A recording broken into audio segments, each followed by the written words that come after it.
So I'd be keen to hear your thoughts on that in terms of like how healthy or unhealthy you feel as though it is, how realistic or unrealistic it actually is in comparison to the sets, in compared to real life. Like, since though you worked in the industry for so long, would you advocate guys to watch it or stay away? I've been telling guys since 2020 stop watching it. Really? Yeah. Cool. That's crazy. Complete U-turn.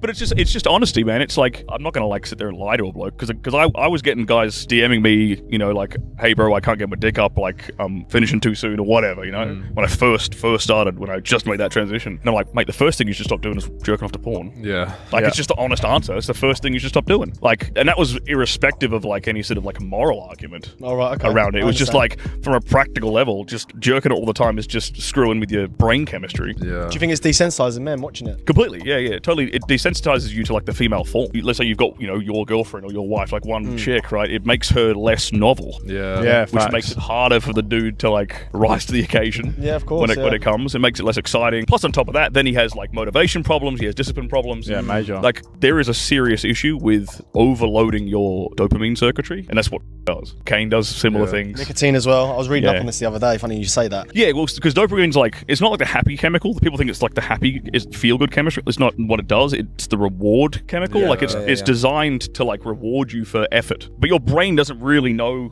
the difference between immediate reward versus delayed gratification. Yeah. So it's still giving you the same like chemical response, but you didn't actually do anything. What's like the biggest misconception then that you would say people do on set compared to in the bedroom?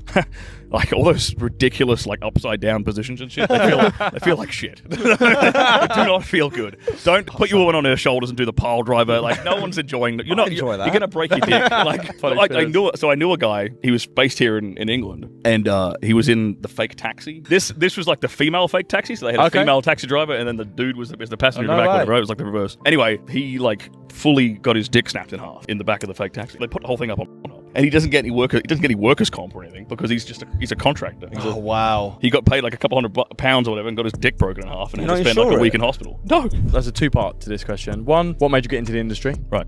Yeah. Two, then what made you transition out of it to do what you do now? There's no real like noble answer as to why I got into it. It was just shits and giggles, bro. I've been running a business for like 3 years prior to that, like grinding my ass off, and we kind of like reached a cap. We were like a food delivery business, and we kind of reached a cap in our city because Western Australia is very isolated. You can't really, you know, ship cold beverages like food and stuff across the country. So we kind of capped, and I was like, well, the business isn't growing anymore. Like, I'm busting my ass. I'm not really like living the lifestyle I want to live. So I sold the business, and I was like, all right, why was I working my ass off in the first place? What was the intention? I was like, okay, it was to make money. Why did I want to make money? And I thought, if I'm really being honest with myself at the time, I wanted to make money so I could travel around the world having sex with beautiful women. And I think that's probably the answer for a lot of guys, honestly, if they're really honest. Really honest. So I was like, well, let's just cut the middleman out and just get paid to do the deed. How did you get into the industry though? I reverse engineered it. There's a really good book. The book's called Trust Me, I'm Lying, Confessions of a Media Manipulator by Ryan Holiday. And so he used to be the head of marketing for American Apparel. And he was also the head of marketing for a guy called Tucker Max,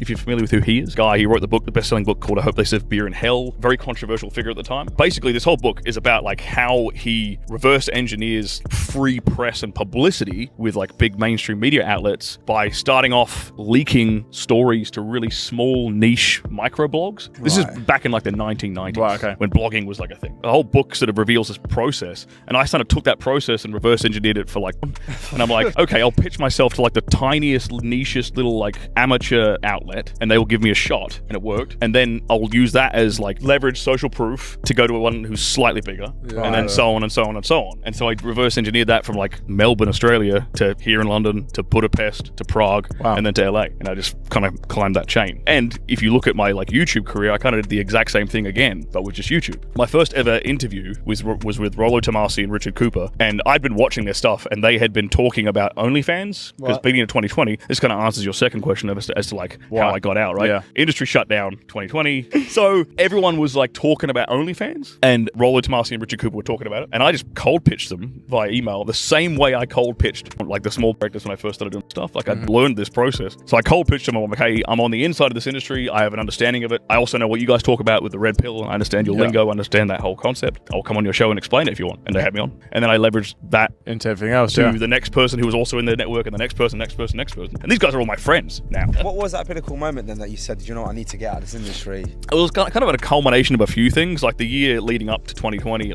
there was a few moments in the adult industry that year that were really like man-hating, you would say misandrous. So there was like 2 different instances of guys getting accused of sexual assault on set. One big star who'd been in the industry for like 20 years, and then like one director. And luckily in both instances, they had like behind the scenes footage recording these girls were talking out their ass and were just trying to destroy this guy's reputation because they didn't like him. It happened twice. Twitter is like the social media for where all does interact with each other, right? And I just saw the way that everybody in the industry, or like 90% of people in the industry, were like piling on these guys. Turned on them, yeah. I'm like, wait a minute, like, where's the fucking proof? Hang on a second, it's just an allegation. What's going on here? And turned out, lo and behold, they were completely fucking innocent. And then nobody apologized. No, none of these accusers had their like careers ruined. Yeah. There was that, and then there was also like, because the industry is very feminist. That takes a lot of people by surprise, but all the women consider themselves feminists. All of them. Yeah. Like, it's liberating. Yeah. Right? That's the way they would argue it, I guess. But with that comes a large degree of like man hate. And I would go to like the AVN Awards and I'd see like these women would be sitting there, you know, tits out, like signing DVDs for their fans and stuff. And then I'd hear the way they talk about their fans behind their backs. Derogatory. I'm like, they hate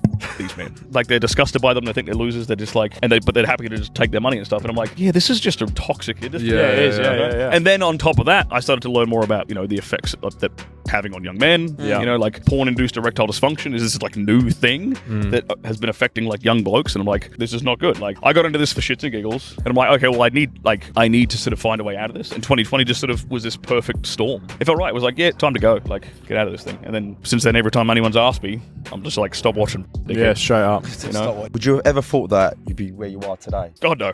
Not a chance. No.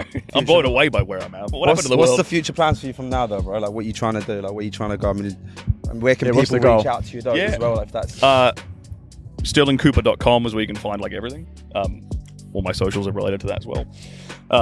Right, the big project for the next like year is focusing on actually like women advice for women. Oh wow, women, nice. Like, because I've been getting lots of DMs over the last year from women who are like my husband or my boyfriend like has studied your material and he's kicking ass in the bedroom, but then the girl's like, what can I do to be better for him? Wow. I'm Nice. actually Yeah, I'm nice. getting a I like surprising number of messages like That's that. cool. Yeah, you wouldn't have expected Yeah. that. Because it's easy for me to solve like the guy's problem, side of things yeah. because I have a penis. It's harder for me to get into like the psyche of like from the female perspective is like, course. how can she be better for her man? It's a fun like psychological game I have to like play around with to try and solve the problem from the other side. So it's an exciting challenge. So that's what I'm focusing on for the next year. And it means I can help twice as many people. you know, I'll end it on one last question. Obviously, we're talking about women, we're talking about relationships. What's the one or the biggest advice you can give to men to be better in the bedroom? Think of sex as a reward for her, not a reward for you. The default perception of sex is that it's like something that the women give to the man. Like, it's a reward for being a good boy, you know, like he behaves, he gets his birthday blowjob, whatever the fuck, right? If you start to perceive sex as actually it's a reward for her, using it as such in the relationship, like rewarding compliant or good behavior